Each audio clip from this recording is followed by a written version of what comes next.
Hello guys, welcome to another video. The Lament of an Immortal, Worlds Collide by IAWWMS. Chapter 16. The generals doubt the Legion of Steel has awakened. The clash of two swords flashed in battle. The elven warrior was still on guard in front of the general of the invading troops, somewhat shaken but with a fierce determination she remained on the fighting foot. Answer. How did you get those powers? Benimaru questioned as he blocked an attack with the giant sword of the elven knight girl.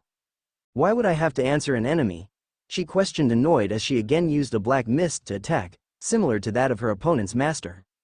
No one besides us, the faithful and loyal followers of him, Great Lord Rimuru, can access those abilities. How did you obtain those powers? Benimaru pointed out as he dispelled the mist with the swing of his sword. Silence, you damned asino. She reiterated, lunging at her opponent with frenzied attacks with her sword. The sound coming from the swords echoed with fervor, creating wind waves that swayed the silver hair a girl who watched the conflict in a fixed manner. That fool, she is still very impulsive, she needs to control her emotions more, pointed the silver-haired girl, but in a second she blocked from her left side an attack coming from a sword. It was Hakuro, Tempest's holy sword. It's suicide, turning your back to the enemy in the middle of battle, Hakuro pointed out, somewhat annoyed. Would you allow me to ask you a question, sir? Questioned Miles somewhat seriously while evading his opponent's sword. I hear you, pointed out the old man in battle stance. Your master, who is such a powerful person that surpasses conventional understanding. In a matter of power, how far are your abilities to those of your master? Miles questioned as he blocked his enemy's sword attacks. Our master's abilities are far superior to those of a conventional demon king, and over time his power has grown considerably. It stands to reason that my power does not match his. I would not even reach a tenth of his power, Hakuro pointed out as he continued to rapidly attack the young girl. However, she had stopped attacking and limited herself to only blocking his attacks. I see, then I must thank you for this increase in power, she stated, laughing as she created a blue and a red flare in her hands, but a flare with greater power than before. I believe so, said Azusa, she said as she saw the flames in her hands. Then she turned to see her enemy and recited the same spell that Azusa cast against Rimuru moments before. Red flames of dawn. Blue flames of war. Black flames of determination, become my power, she pronounced as she launched the attack on her opponent. But in the moment before the attack came against Hakuro, Benimaru arrived and blocked the attack with an ability of his master. How is it possible that your power increased to such a degree? You are not the same from the previous battle, questioned Benimaru, somewhat surprised. This is thanks to your master, pointed out the elven knight, as she regrouped with her master. What do you say? Questioned the two enemies in unison. Before coming to this world, I was granted an average ability to the people in it, pointed out Miles, staring at Benimaru. It can't be, you mean? Hakuro questioned, astonished at what he heard, for he understood what that statement meant. Indeed, thanks to your lord and master coming to this world, my power increased. I now possess half the strength that your master possesses, affirmed the Miles, to then use her speed to place herself behind Hakuro and knock him unconscious with a blow to the back of the neck.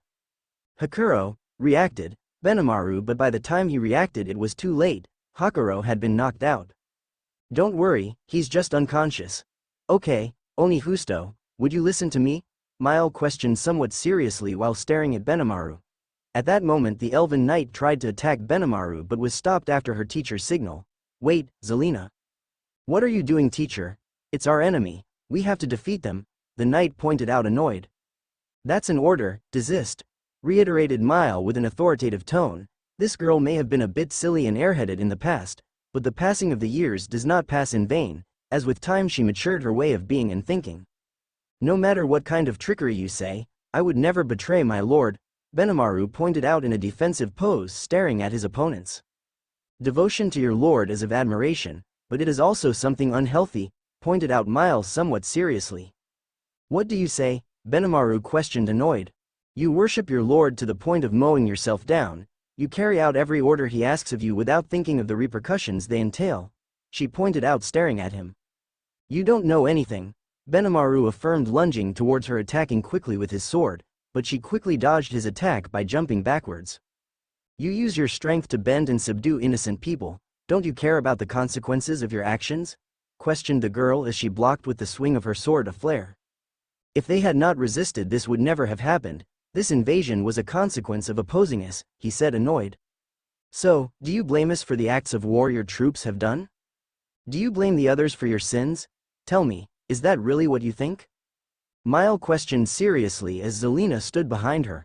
Benimaru didn't know what to answer. He knew exactly that these attacks were unjust, as he knew the pain it caused before innocent people. However, he never questioned his master's decisions, as he had never acted that way without provocation, but something inside him was doubtful. Would that really be what his master wanted? Isn't his judgment clouded? For he wasn't talking about fighting a village that attacked them. He was talking about his very allies acting like the invaders that destroyed his former village and almost killed his sister and friends. I am your general, my duty is to my master, he replied, taking an attacking stance.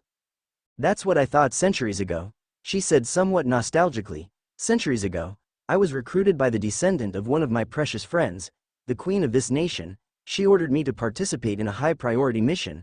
We were to invade the neighboring kingdom as it was believed that they were inciting a rebel uprising that cost the life of her younger brother. However, I declined her request. That makes you a terrible general, affirmed Benimaru. So you say, but in the end I participated by opposing and stopping the aggression to the neighboring nation, for I discovered that such uprisings were ordered by opposing nobles who ordered the murder of His Majesty's brother to start a war.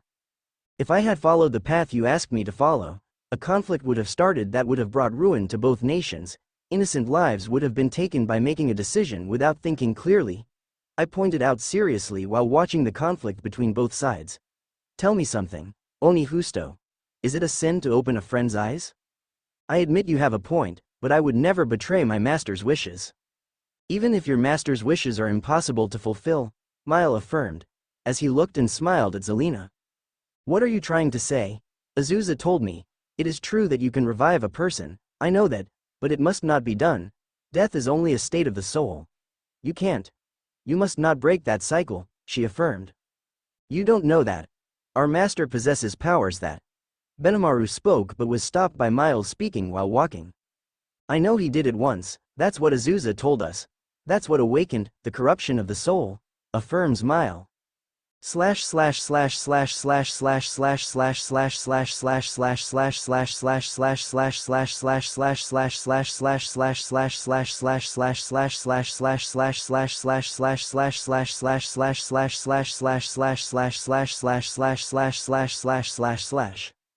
The battle was intensifying.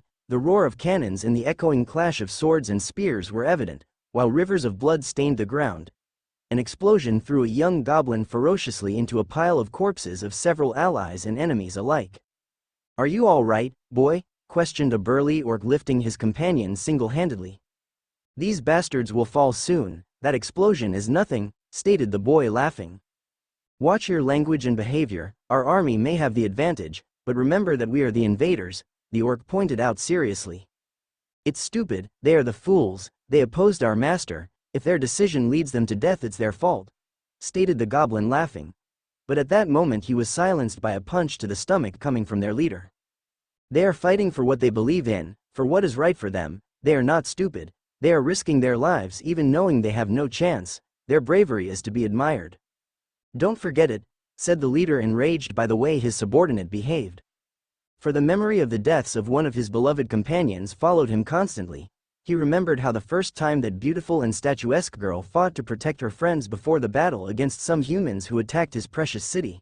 The second time he saw how she devastated a large part of the city he loved, only to see the tears of blood she left behind while a path of destruction loomed behind her. General Gobta, good to see you, mentioned the orc, seeing his superior, a goblin of slender complexion, but with devastating power. Take positions, it's time to call in the cavalry. The 9 riders will enter the battle, he pointed, staring at the legion of giant steel knights his opponents were holding. Sir, are you going to use those experimental weapons? Miss Ree gave that. The orc pointed out worriedly, but his leader just stared at the battle. Suddenly from the skies a dragon humanoid arrived at his side. Gobta, they are already in position, he pointed to his ally. Start, Operation Riders, now, Gobta pointed, and soon 9 huge circles came out of the sky, from which 9 steel sentries descended in front of the citadel. Goblins riders, to your machines, it's time for us to show what we're made of.